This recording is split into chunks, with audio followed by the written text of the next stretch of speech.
I found these fantastic fava beans at the farmer's market, and I couldn't resist. I love to use them. And you see, you open up the pod just like that, and see they're all in a row? They're so cool. So you just pick them out of here.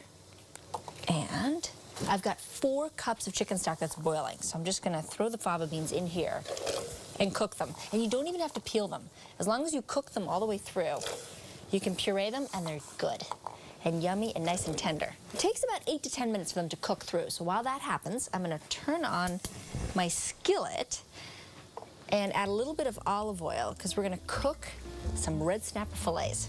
So come on, let's grab the red snapper.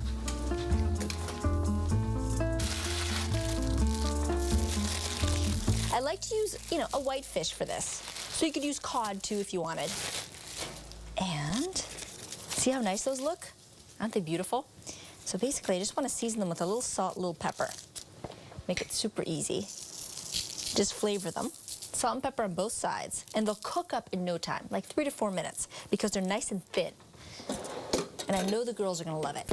Because red snapper is very mild, so it's going to work really well with the fava bean puree.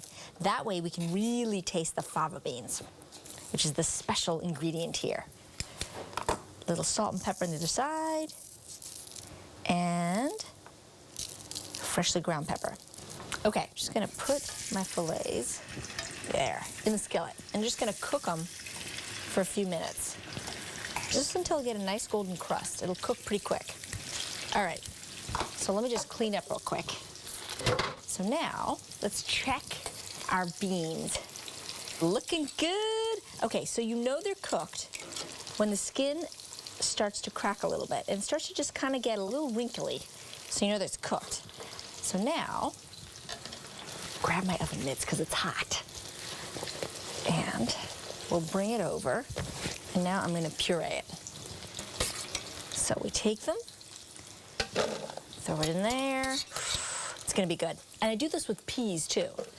So now I want to add 2 ladlefuls of the chicken stock that's reduced to kind of thin it out.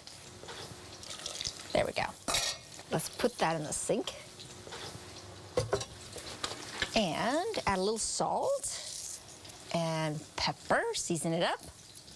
And we're also gonna add some mint. Now, I picked the mint out of my backyard, which is kind of the whole idea with, bringing a little bit of the garden into your home and into the food that you eat.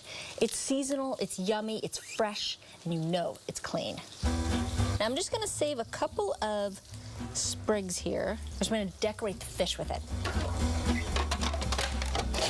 You just want to pulse it until it gets a nice puree.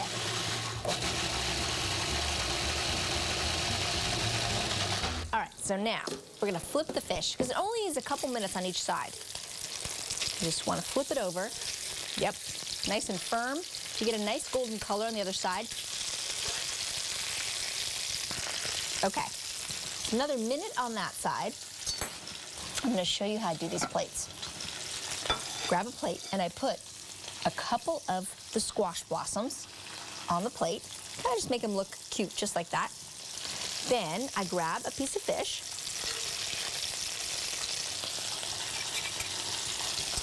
And, it smells so good. It smells so minty. I love it. Some of the fava bean puree right over the top. Oh, it's heaven. Okay, and then I take a little mint sprig and I put the mint sprig right on there. How beautiful does that look? Don't you love it? It looks so good. It looks like it's fresh out of the garden. So you know what? I'm gonna plate the rest of my fish. And then it's time to dig in and get this garden party started.